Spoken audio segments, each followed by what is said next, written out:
स्वागत है आप सभी का आपके अपने YouTube चैनल में। आरआरबी एएलपी टेक्नीशियन एक बार फिर आपके साथ जो हमने कंप्लीट कर दिया था 2D में। अब हम 3D आज हम स्टार्ट करेंगे, तो क्लास नंबर 1 से ही स्टार्ट करेंगे। ठीक है, तो हम लेके चलते हैं यहाँ पे क्लास नंबर 1 और ये हमारी रहने वाली है 3D में। ये हमारी रहने वाली है 3D में। ठीक है, आयतन चैप्टर हमारा रहने वाला है। आज हम जो इस क्लास में पढ़ेंगे वो पढ़ेंगे घन, घनाभ और बेलन के क्वेश्चन। तीनों के तीनों क्वेश्चन टाइप के क्वेश्चन में लगवाऊंगा। सबसे पहले रूल सीखेंगे, उसके बाद क्वेश्चन हम बताएंगे। और आयतन के क्वेश्चन इस प्रकार के हैं, आप सभी को पता है कि एक ऐसा चैप्टर है वॉल्यूम का जो सभी को परेशान करता है। टफ टफ क्वेश्चन इसमें होते हैं और इस वाले चैप्टर को 2D को 3D को बच्चे छोड़ के चलते हैं।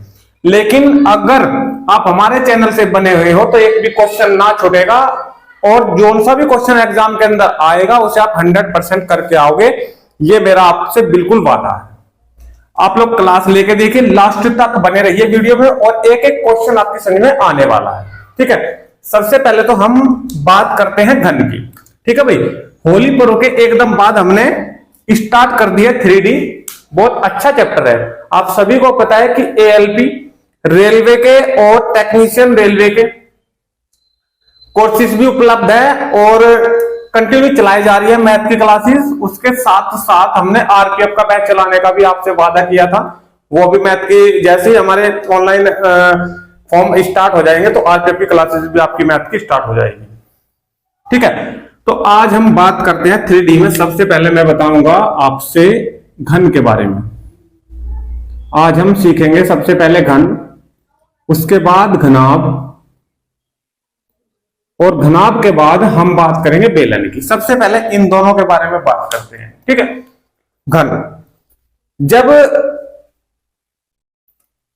दो वर्गों से मिलकर एक आकृति जब बनेगी तो वो घन कहलाएगी। किस प्रकार? देखो, अगर दो वर्ग का मतलब जिसमें समान, वर्ग का मतलब होता है समान भुजाएं। ठीक है, इसकी सभी भुजाएं समान होगी क्योंकि ये वर्ग है। एक वर्ग तो ये, और एक वर्ग में और बना देता हूं, ये घन के आकार की मैं आकृति बना दे रहा हूं। ठीक है भाई, ये घन की आकृति मैंने बना दी, ये हमारा हो गया घन। ठीक है, इसका प्रत्येक फलक इक्वल होगा और आप सभी को पता है कि घन में भी और घनाभ में भी 6 फलक होते हैं। कितने फलक होते हैं? 6। यानी कि बाहरी जो हमारी लाइनें होती है वो नंबर 1, 2, 3, 4, 5, 6। आप इधर से भी गिन सकते हो। तो ये भी बात है कि आपको याद रखनी है कि टोटल कितने फलक इसमें रहने वाले हैं? 6 फलक। ठीक है, यही बात इसमें सेम है घनाभ में, इसमें भी हमारे 6 फलक रहने वाले हैं। ठीक है, और साथ ही साथ बताना आपसे चाहूंगा मैं कि घन की प्रत्येक भुजा समान होती है, लेकिन घनाभ में ऐसा नहीं होता। लंबाई, चौड़ाई और ऊंचाई की इसमें हम बात करेंगे। लंबाई, चौड़ाई और ऊंचाई की दो आयत से मिलकर हम एक घनाभ का निर्माण करते हैं। ठीक है, अब देखिए बाहरी हिस्से को गिनिए, बाहरी जो लाइनें हैं उनको गिनिए। 1, 2, 3, 4, 5 और हमारे 6। तो इसमें भी हमारे कितने फलक रहने वाले हैं? 6। और इसमें भी कितने फलक रहने वाले हैं? 6।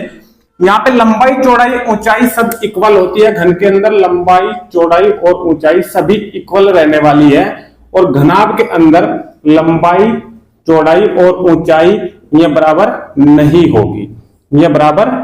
होगी। यहां तक की बात अगर आपकी समझ में आ चुकी है तो मैं फॉर्मूले लिखने भी स्टार्ट कर दूंगा। ठीक है, कोई भी अगर कमरा होगा तो वो घनाभ के आकार का होगा, आयताकार रूप का होगा। तो अगर कोई कमरा होगा तो वो हम घनाभ के रूप का लेंगे, ना कि वर्ग के रूप का। आप सभी को पता है इस बारे में। यहां तक ठीक है? चलिए अब मैं बात कर लेता हूं घन के आयतन की। 3 फॉर्मूले रहने वाले हैं घन में। 3 फॉर्मूले, एक आयतन का रहेगा, एक हमारा रहेगा विकर्ण का और एक हमारा रहने वाला है इसका पृष्ठ का। ठीक है, एक हमारा रहने वाला है इसमें संपूर्ण पृष्ठ का। ठीक है, ऐसे ही इसमें तीन फॉर्मूले रहेंगे। आयतन का रहने वाला है घनाभ में, घनाभ का आयतन, और उसके साथ ही साथ इसका विकर्ण की बात हम करेंगे इसमें घनाभ में, और विकर्ण के साथ साथ हम बात करेंगे इसमें संपूर्ण पृष्ठ की, संपूर्ण पृष्ठ की। ठीक है, ये तीनों की तीनों बातें जो इसमें होगी वही तीनों की तीनों बातें हमारी इसमें रहने वाली है। ठीक है, अभी समझना आप सभी इस चीज को। सबसे पहले घनाभ के जो आयतन है, भुजा हमारी अगर मान ले कि ए है तो सभी भुजाएं ए होगी, तो घनाभ का आयतन हमारा हो जाएगा ए की 3, ए की 3। मान लो कि कोई भी भुजा है, लंबाई हमारी मीटर में है, चौड़ाई हमारी मीटर में है और ऊंचाई भी हमारी मीटर में है, तो अगर मैं इन तीनों की मल्टीप्लाई करा दूं, क्योंकि जब इक्वल है, लंबाई चौड़ाई ऊंचाई इक्वल है, मान लो कि ये ए है, मान लो कि ये ए है, ठीक है, तो अब जब आयतन निकाल लेंगे ए की 3 हो जाएगा, यानी कि मीटर मीटर मीटर, तो हम क्या लिख सकते हैं, मीटर की क्यूब, मीटर की क्या लिख सकते हैं, क्यूब। और हमने इसी प्रकार अक्षय त्रिमिति 2D में क्या पढ़ा था, उसमें सिर्फ 2 तक था, लंबाई चौड़ाई, उसमें हमने मीटर का क्या लगाया था, स्क्वायर। 2D के अंदर बात हुई थी स्क्वायर में, और आयतन के अंदर बात होगी 3 में। ठीक है, घन में बात होगी। क्लियर, चलिए, तो ये तो हमारा हो गया इसमें आयतन ए की 3। विकर्ण की अगर मैं बात करूं तो इस घन के, अगर विकर्ण की मैं बात करूं तो घन का विकर्ण क्या होगा, भाई कोई बता सकता है? अगर बता सकता है तो कमेंट के माध्यम से लिखिए, जल्दी बताइए घन का विकर्ण क्या होगा। तब तक मैं घनाभ का विकर्ण लिख दे रहा हूं। ठीक है, इसका आयतन भी लिख दे रहा हूं। आयतन क्या होगा, देखिए इसका ए की 3 लग गई, क्योंकि लंबाई चौड़ाई इसकी समान है। ठीक है, तो लंबाई चौड़ाई ऊंचाई यहाँ अलग अलग है, तो सबकी गुणा हो जाएगी। यहाँ भी सभी की गुणा हुई है, लेकिन वो ए है, तीनों की तीनों, इसलिए ए की 3 लगेगा ही। यहाँ पे अलग अलग है, इसलिए सब अलग अलग ही रहेगा, लंबाई गुणा चौड़ाई गुणा ऊंचाई। ठीक है, विकर्ण की बात कर लेता हूं मैं। अंडर रूट में घनाभ का जो विकर्ण रहने वाला है वो रहने वाला है एल स्क्वायर बी स्क्वायर और प्लस एच स्क्वायर, सभी का स्क्वायर करके और अंडर रूट अगर हम निकाल लेते हैं तो वो उसका विकर्ण आ जाएगा। और संपूर्ण पृष्ठ की अगर मैं बात करूं तो 2 बाहर आएगा, एल बी यानी कि लंबाई गुणा चौड़ाई, चौड़ाई गुणा ऊंचाई और ऊंचाई गुणा लंबाई। ठीक है, एल बी बी एच और एच एल, ये हो गया हमारा घनाभ का पूरा मैटर। हम बात कर रहे हैं घन की। घन की आपसे आयतन की बात होगी, लेकिन विकर्ण की बात अभी नहीं हुई है। जिसने पता है तब भी ठीक, नहीं पता है तो भी ठीक। विकर्ण की अगर मैं बात करूं तो विकर्ण इसका हमारा रहने वाला है ए अंडर रूट 3। घन का जो विकर्ण रहने वाला है वो रहने वाला है ए अंडर रूट 3। और अगर संपूर्ण पृष्ठ की बात करूं तो संपूर्ण पृष्ठ घन का रहने वाला है 6a स्क्वायर, 6a स्क्वायर। तो ये तीनों के तीनों फॉर्मूले हमारे घन के हो गए, और ये तीनों के तीनों फॉर्मूले हो जाते हैं हमारे घनाभ के। यहाँ तक कि हर चीज अगर समझ में आई है आपके, ये पूरा का पूरा मैटर समझ में आ चुका है, तो इसके बाद में अब बेलन के बारे में ऐसे ही 3 फॉर्मूले बताऊंगा, और फिर इसके बाद क्वेश्चन लगाऊंगा 8 से 9 क्वेश्चन। एक एक क्वेश्चन इतना शानदार तरीके से बताऊंगा कि क्लास छोड़ने का आपका मन नहीं होने का। ठीक है भाई, चलिए इसका स्क्रीनशॉट ले लीजिए जल्दी से, फिर मैं बेलन के बारे में आपसे बात करता हूं।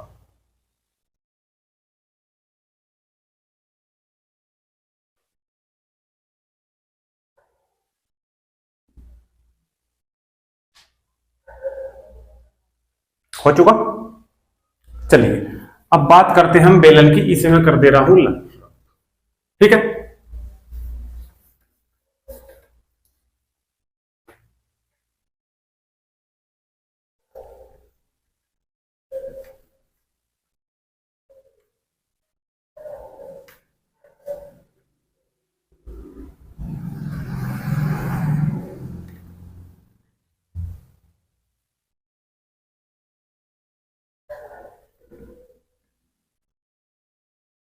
चलिए बात कर लेते हैं भाई बेलन की। तीसरे नंबर पे आ जाता है हमारा बेलन। बेलन की बात करता हूं, देखिए ठोस बेलन, सिलेंडर के आकार का हमारा ये बेलन हो गया। ठीक है, सिलेंडर के आकार का हमने एक बेलन लिया है।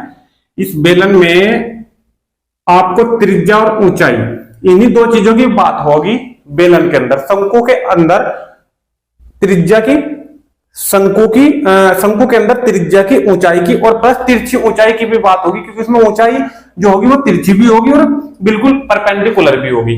यहां पे सिलेंडर में एक तो ये हमारी आर हो जाएगी, और यहां से यहां तक की ये हमारी ऊंचाई हो जाएगी। ठीक है, जिसे हम एच लेंगे, और त्रिज्या को हम, आप सभी को पता है, आर से प्रेजेंट करते हैं। यहां तक हमारी आर हो जाएगी। कोई दिक्कत है? बस यही दो चीजें इस दोनों में रहेगी।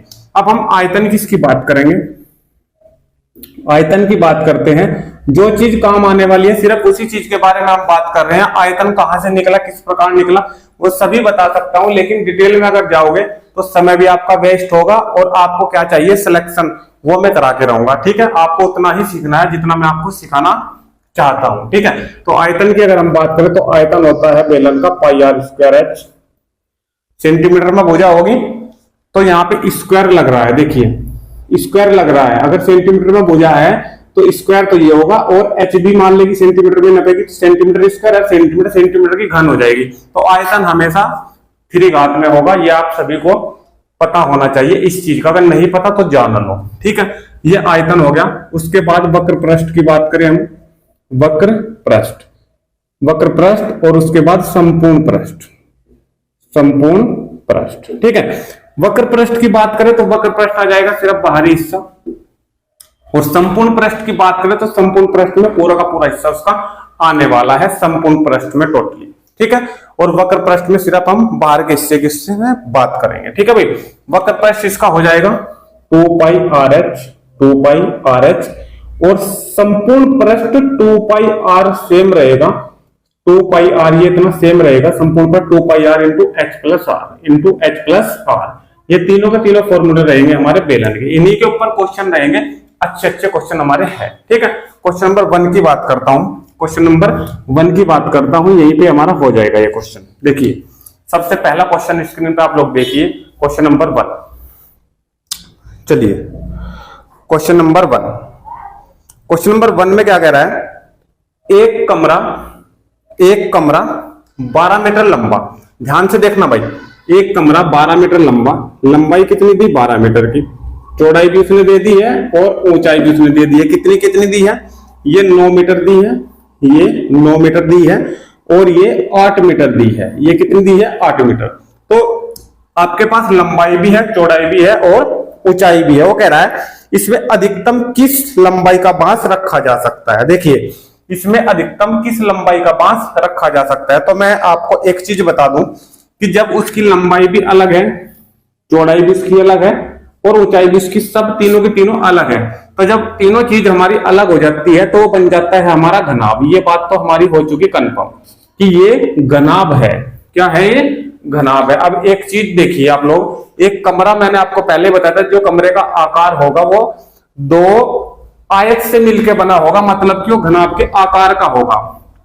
ये कह रहा है कि उस कमरे में सबसे अधिक लंबा बांस कहां से कहां रखे जा सकता है। तो आप लोग एक चीज देखिए, मान लो कि मेरे पास ये कमरा है, मान लो कि मेरे पास ये कमरा है, ठीक है, ये थोड़ा वर्ग के आकार से बन गया, मैं इसकी थोड़ी जो है भुजाएं वो लेंथ बढ़ा देता हूं। मान लो कि ये मेरे पास कमरा है आयताकार रूप में, ठीक है भाई। तो इस आयताकार जो मेरे पास ये कमरा है, इसमें एक कोने से लेकर दूसरे कोने पे अगर मैं कोई चीज रखता हूं तो यहां पे सबसे लंबी चीज मैं रख सकता हूं, मतलब कि एक कोना ऊपर का और एक कोना नीचे का। अगर किसी भी कमरे में सबसे लंबी चीज रखना चाहूं, सबसे लंबा बांस रखना चाहूं, तो उसके कोनों को ही मैं जज करूंगा। यहां से यहां तक कोई भी चीज में सबसे लंबी रख सकता हूं, क्योंकि यहां से यहां तक रखोगे तो छोटी आएगी, यहां से यहां तक रखोगे तो छोटी आएगी, सबसे लंबी उसके विकर्ण पे ही बनेगी, सबसे लंबी चीज उसके विकर्ण पे ही बनेगी। यानी कि जब हमें पता लग चुका है कि ये कमरा है, ये घनाभ के आकार का है, जब इसकी लंबाई चौड़ाई ऊंचाई अलग अलग है, और हमें पता ये भी लग चुका है कि सबसे लंबा बांस कहां पे रखे जा सकता है, उनके कोनों पे रखे जा सकता है। और कोने क्या कहलाते हैं, कोने कहलाते हैं विकर्ण। और अगर विकर्ण पे रखना है तो हम फॉर्मूला लगा सकते हैं कि घनाभ के विकर्ण का क्या फॉर्मूला है, हमें निकालना है घनाभ का विकर्ण। ठीक है, ये चीज अगर समझ में आ चुकी है तो पूरी की पूरी 3D इसी प्रकार दिमाग में बैठा दूंगा, एक ही बार पढ़ने की जरूरत है। ठीक है, तो घनाभ के विकर्ण का फॉर्मूला आप सभी को पता है, 2 नहीं है, अंडर रूट में L square plus b square और प्लस एच स्क्वायर। ठीक है, आप लोग अंडर रूट कर लो और उसका वर्गमूल निकाल दो। ठीक है, देखो L का स्क्वायर यानी कि 12 का स्क्वायर करोगे 144, फिर B का स्क्वायर करोगे 9 का स्क्वायर भाई 81, और फिर H का स्क्वायर करोगे तो कितना आएगा 64। यहां तक कोई दिक्कत है? तो ये पूरा का पूरा जैसे आप लोग जोड़ोगे 4 और 1 5 और 4 9, ये पूरा अंडर रूट में आपका बन जाएगा 289। और 289 का वर्गमूल आप सभी को पता है 17 मीटर। ठीक है, अगर मीटर में भुजा दी हुई है, ये सभी मीटर में भुजा थी दी, तो हमारे पास मीटर आगे निकल के 289 का रूट निकाल लेंगे तो 17 मीटर हमारा आंसर आ चुका है। ठीक है, तो उस बांस की जो लंबाई रहेगी सबसे अधिक वो रहेगी 17 मीटर का बांस में रख सकता हूं, जबकि इसकी लंबाई कितनी थी 12 मीटर। लंबाई कितनी थी 12 मीटर। यहां तो मैं 12 मीटर लंबा ही बांस रख पा रहा था और चौड़ाई में सिर्फ 9 मीटर लंबा ही बांस रख पा रहा था। और आप लोग देख पा रहे हो जो मैंने बताया था कि विकर्ण पे हम सबसे लंबी वस्तु रख सकते हैं, तो विकर्ण उसका देखो 17 मीटर आ रहा है। इनमें से किसी की भी लंबाई 17 मीटर नहीं है, ना लंबाई ना चौड़ाई ना ऊंचाई, तो हम कह सकते हैं कि विकर्ण हमारा सबसे लंबा होगा जो 17 मीटर का होगा। इतना लंबा बांस हम रख सकते हैं। बताइए चीज समझ में आई है या नहीं आई है। ठीक है, अगर आ चुके हैं तो स्क्रीनशॉट ले लो जल्दी से। क्वेश्चन नंबर 2 पे चलते हैं।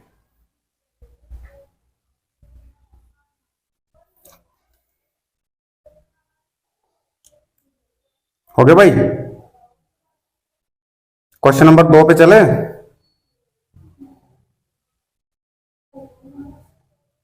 चलिए देखिए क्वेश्चन नंबर 2 पढ़िए। क्वेश्चन नंबर 2 में देखिए, एक आयताकार जलाशय में, एक आयताकार जलाशय है कोई आयत के आकार का, 42,000 लीटर जल है, उसमें 42,000 लीटर जल है। अब 42,000 लीटर जल है, एक आयताकार कोई तालाब है, उसमें 42,000 लीटर जल है। ठीक है, यदि जलाशय की लंबाई 6 मीटर, लंबाई जो दी है वो 6 मीटर दी है, और चौड़ाई जो दी है वो 3.5 मीटर भाई दे दी है। ठीक है, तो जलाशय की गहराई कितनी है, तो गहराई को ही हम ले सकते हैं h, उसकी जलाशय की गहराई कितनी है, तो हमें ऊंचाई निकालनी है।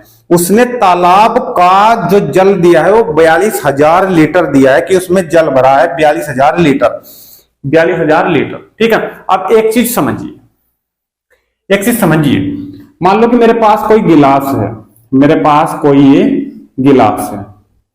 ठीक है, इस गिलास में मैंने ये जल भर रखा है। ठीक है, तो एक चीज ये ऊपर तक भरा है मान लो, तो एक चीज आप लोग ध्यान दीजिए, जितना इसका आयतन होगा उतना ही तो इसमें जल आएगा, जितना इसका आयतन होगा उतना ही तो इसमें जल आएगा। तो मैं क्या मैं ये कह सकता हूं कि तालाब का जितना आयतन है उतना ही उसमें जल आ रहा है? बिल्कुल कह सकते हो सर। और तालाब जो हमारा आयताकार रूप में है, जब उसके आयतन की बात आ रही है तो लंबाई चौड़ाई ऊंचाई तीनों हमारी इसमें आ जाएगी। अब ध्यान से देखना, देखो तो मैं क्या लिख सकता हूं कि लंबाई गुणा चौड़ाई और गुणा ऊंचाई, ये आयतन के रूप में उसका आयतन टोटल 42,000 लीटर है, 42,000 लीटर है। बताइए समझ आई बात या नहीं आई? 42,000 लीटर है। ठीक है, यहां तक देखिए। अभी तक लंबाई मेरे पास कितनी है 6 मीटर, चौड़ाई कितनी है मेरे पास 3.5 मीटर तालाब की, और ऊंचाई मुझे निकालनी है। ध्यान देना, ये भी मीटर में है, ये भी मीटर में है, और ये इधर हो चुका है मेरा लीटर में। तो ध्यान देना, ये तो मीटर का, मीटर में, ये मीटर में है, और मीटर में हमारी ऊंचाई उसने ऑप्शन में दे रखी है, तो इधर तो मीटर की घात 3 बन रही है, लेकिन इधर है लीटर में, तो इधर भी तो मुझे मीटर की घात 3 ही चाहिए। तो जब दोनों के दोनों मात्रक समान हो गए तभी तो मैं क्वेश्चन को आगे सोल्व कर सकता हूं ना। तो सबसे पहले तो ये मात्रक सोल्व आपसे करने आने चाहिए। ठीक है, तभी आप क्वेश्चन पे आगे बढ़ पाओगे। बताइए 1 लीटर और ये मीटर कैसे चेंज करूं कि ये दोनों के दोनों मात्रक मेरे समान हो जाए? बताइए जल्दी कमेंट में। पता है तो भी ठीक, नहीं पता है तो भी देख लो। 1 घन मीटर बराबर 1000 लीटर होते हैं। ध्यान देना, 1 घन मीटर, ये जो 3 घात लगी हुई है इसे मैं घन मीटर भी बोल सकता हूं, ये 3 घन ही तो होता है, और मीटर ये आगे लग जाता है, तो मैं लिख सकता हूं यही घन मीटर है। तो आप सभी को पता होना चाहिए कि 1 घन मीटर बराबर 1000 लीटर है। ठीक है, और मेरे पास कितने घन मीटर है? इतने घन मीटर है। ठीक है, तो क्या अगर मैं इतने घन मीटर में 1000 से मल्टीप्लाई कर दूं, क्या ये भी लीटर बन जाएगा? या तो इसे घन मीटर बना लो या फिर इसको भी लीटर बना लो, इधर वाले को, तो इसको भी लीटर बना लो, आसान हो जाएगा। 6 गुना 3.5 और गुना h और गुना 1000, क्योंकि जब एक घन मीटर में 1000 लीटर है मेरे पास, तो घन मीटर इतने हैं 6 गुना 3.5, तो इसी में 1000 से मल्टीप्लाई कर लो तो लीटर बन गए, और लीटर बराबर लीटर। अब मैं क्वेश्चन को आराम से सोल्व कर सकता हूं, बिल्कुल आराम से, कोई प्रॉब्लम नहीं होगी। देखो कटिंग करा दो, 1 2 3, 1 2 3, तीनों के तीनों हमारी कैंसिल, ये पॉइंट हट गई, नीचे लग गया 0, 5 से कैंसिल हो रहा है, 5 से 35 और 5 दूनी 10, 2 से फिर ये 6 कैंसिल हो रहा है, 2 तिया 6, 7 तिया 21 और 21 दूनी 42। तो कह सकता हूं कि जलाशय की जो ऊंचाई है, जलाशय की जो गहराई है वो क्या 2 मीटर है, बिल्कुल सर 2 मीटर है। ये चीज अगर समझ में आई है तो जल्दी से वीडियो को लाइक करिए और ये वाले क्वेश्चन का स्क्रीनशॉट ले लीजिए जल्दी से। फिर नेक्स्ट क्वेश्चन पे चलते हैं, क्वेश्चन नंबर 3 पे। बेहतरीन क्वेश्चन आज आपके लिए मैं लाया हूं, सारे के सारे क्वेश्चन बहुत ही बेहतरीन है, ठीक है। ये क्वेश्चन जो है एग्जाम में आए हुए हैं। अगर क्वेश्चन के आगे आपको एसएससी जीडी या बैंकिंग या कुछ भी लिखा हुआ दिखता है तो इसका मतलब ये है कि वो ये नहीं है कि वो क्वेश्चन नहीं आ सकता, रेलवे में नहीं आ सकता या यूपी पुलिस में नहीं आ सकता, उस पर एसएससी जीडी है लिखा हुआ, ऐसा नहीं कुछ भी है। आप लोगों को वे सारे के सारे क्वेश्चन सीखने चाहिए, आने चाहिए क्वेश्चन, क्योंकि क्वेश्चन एग्जाम की दृष्टि से इंपॉर्टेंट होते हैं, ठीक है। चलिए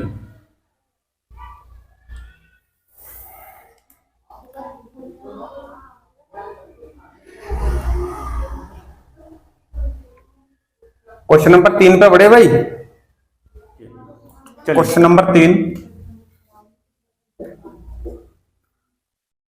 क्वेश्चन नंबर 3 में क्या कह रहा है, सबसे पहले देखिए, एक कमरे की चौड़ाई उसकी ऊंचाई की दुगनी।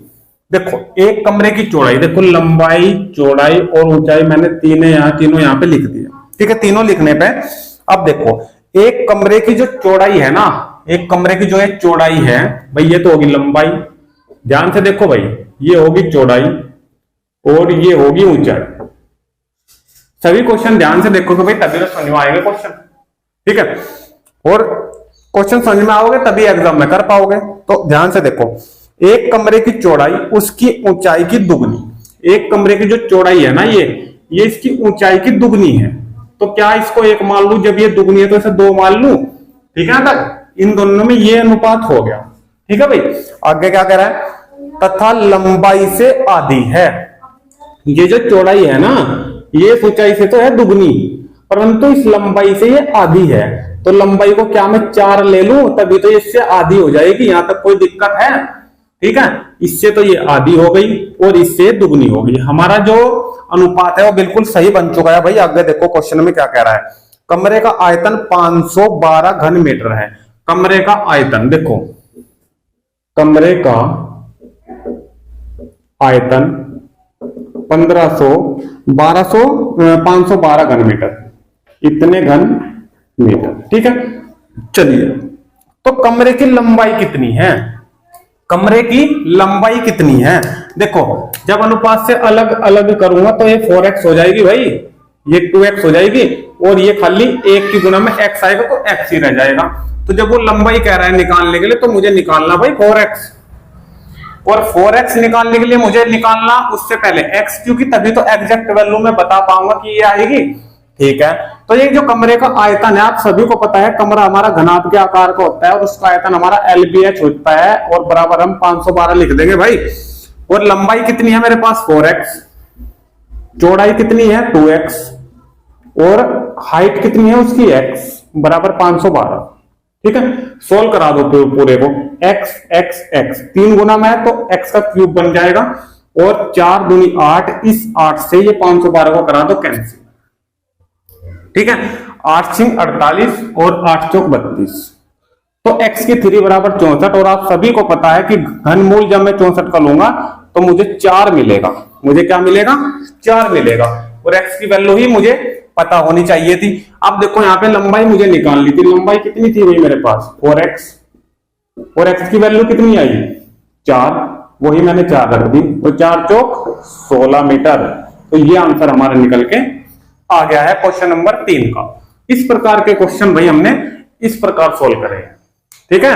अब क्वेश्चन नंबर 4 सोल्व करते हैं दोस्तों। क्वेश्चन नंबर 4, चलिए क्वेश्चन नंबर 4 को देखते हैं भाई। इसी प्रकार के क्वेश्चन बहुत अच्छे अच्छे क्वेश्चन है, यही प्रॉब्लम करते हैं भाई एग्जाम के अंदर। लेकिन जब आप लोग समझोगे, ध्यान से करोगे, तो कोई क्वेश्चन प्रॉब्लम नहीं करने वाला है। ठीक है, क्वेश्चन नंबर 4, क्वेश्चन नंबर 4, चलिए क्वेश्चन नंबर 4। भाई एक सेकंड रुको, देख लो पहले मैं एक बार कौन सा क्वेश्चन है हमारा। क्वेश्चन नंबर 4 में क्वेश्चन हमारा रहने वाला है, देखिए 4 मीटर लंबी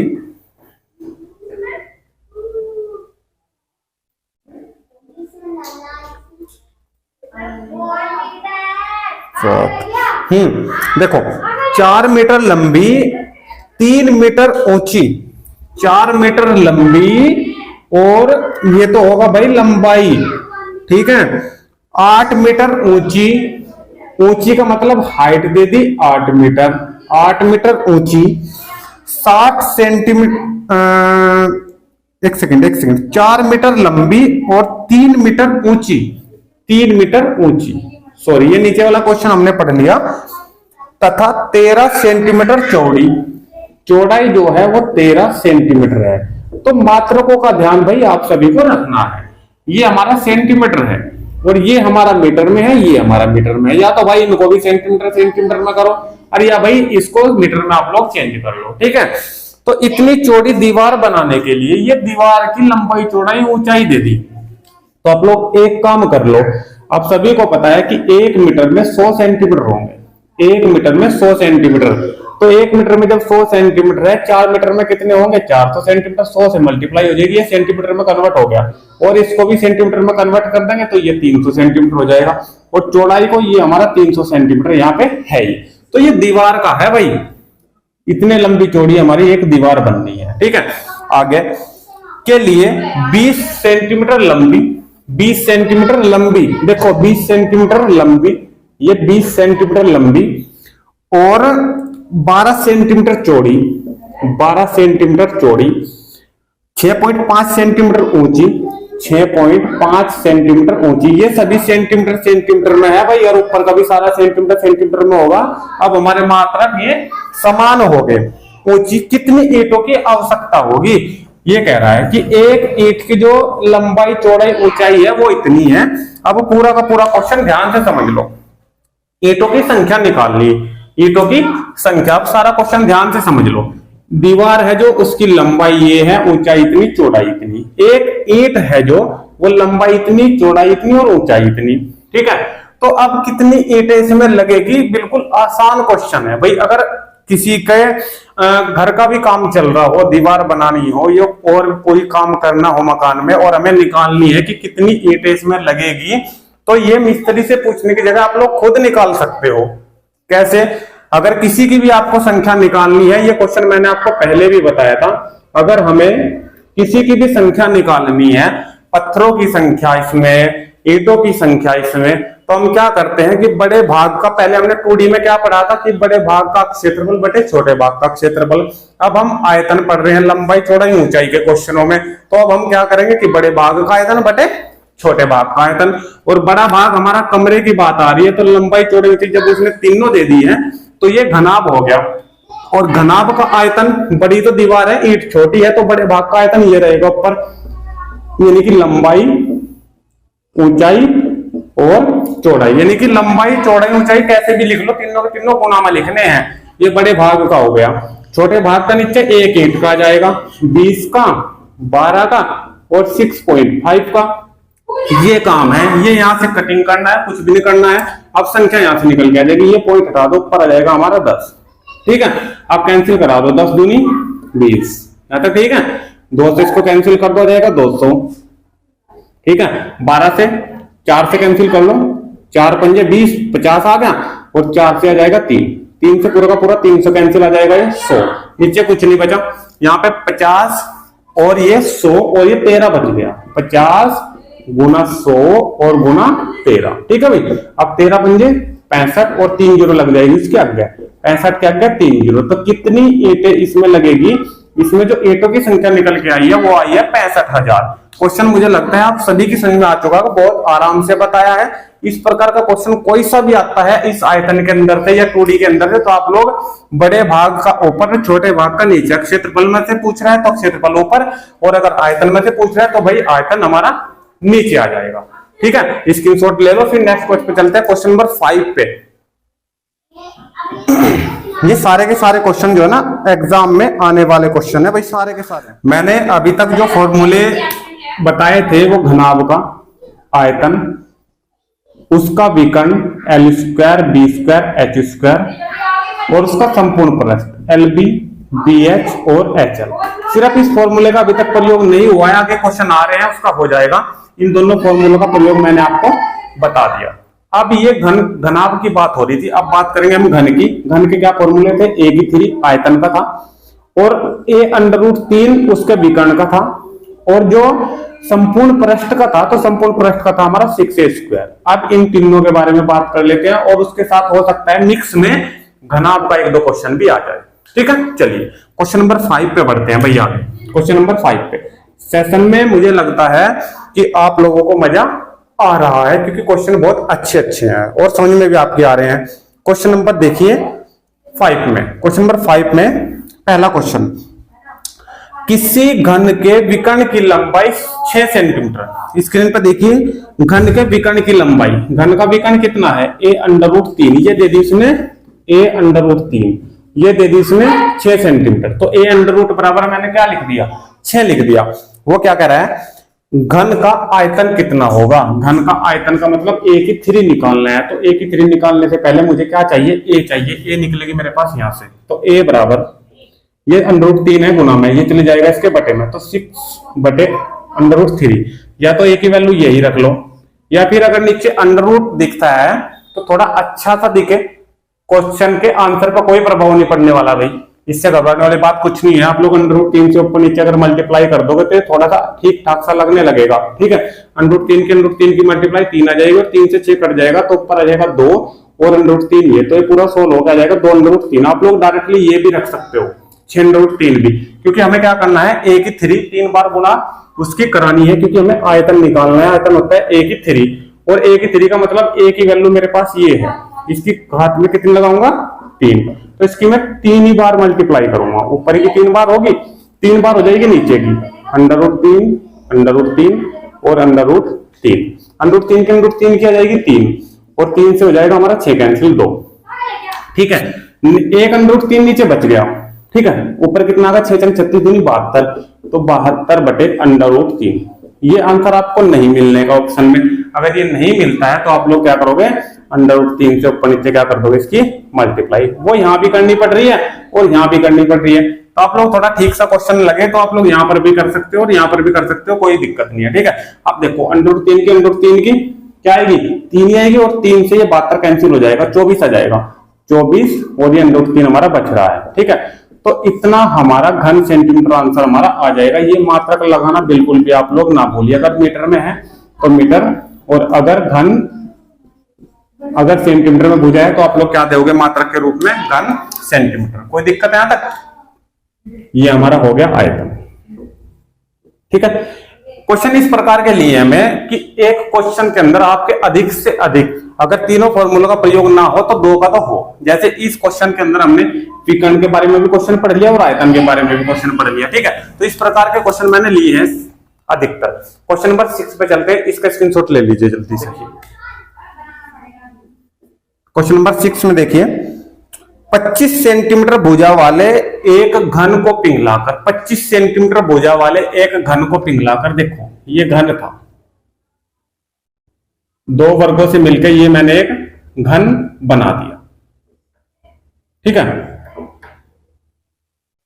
2 वर्गों से मिलकर ये मैंने एक घन बना दिया। ठीक है, तो इसकी भुजा की जो उसने लंबाई दी है वो दी है 25 सेंटीमीटर, तो 25 का मतलब ये 25 है सब। ठीक है, चलिए अब कह रहा है कि घन को पिघला दिया, इसको पिघला दिया। मान ले कि एक प्याले में रखा है पिघला हुआ सारा का सारा। ठीक है, तो जितना इसका आयतन था उतने ही तो आयतन का ये पिघला है। यहां तक ठीक है? ठीक है, कह रहा है कि 5 सेंटीमीटर भुजा वाले कितने घन बन सकते हैं। ठीक है, 5 सेंटीमीटर भुजा होनी चाहिए, पर यहाँ पे कितनी है 25 थी। अब कह रहा है 25 सेंटीमीटर की भुजा वाले मुझे घन बनाने हैं। थोड़ा थोड़ा इसमें से लियो जाओ, ये पिघला हो गया, थोड़ा थोड़ा लियो जाओ और थोड़ा थोड़ा लेने के बाद 5-5 सेंटीमीटर उनकी भुजा होनी चाहिए। 5-5 सेंटीमीटर के छोटे छोटे ऐसे घन बना दो। बताइए, तो थोड़ा आपको क्या सोचना है बात में, कुछ नहीं करना है। आप लोग ये समझो कि ये जितना बड़ा घन था इससे पिघल के ये पूरा का पूरा मैटर आया है। ठीक है, और इस पूरे के पूरे से ये सभी छोटे छोटे घन बनने हैं, चाहे जितने भी बन जाए। ठीक है, तो 5-5 सेंटीमीटर उसकी भुजा होनी चाहिए। यहां तक कोई दिक्कत है? ठीक है, तो उसने क्या पूछा है लास्ट में? उसने लास्ट में क्या कहा है बच्चों? उसने कहा है लास्ट में भुजा वाले कितने घन बनेंगे। यहाँ पे वही संख्या पूछ ली है, और संख्या के बारे में मैंने आपको बताया था कि अगर संख्या आपसे पूछे तो हम लगाएंगे बड़े भाग का आयतन बटे छोटे भाग का आयतन, बड़े भाग का आयतन बटे छोटे भाग का आयतन।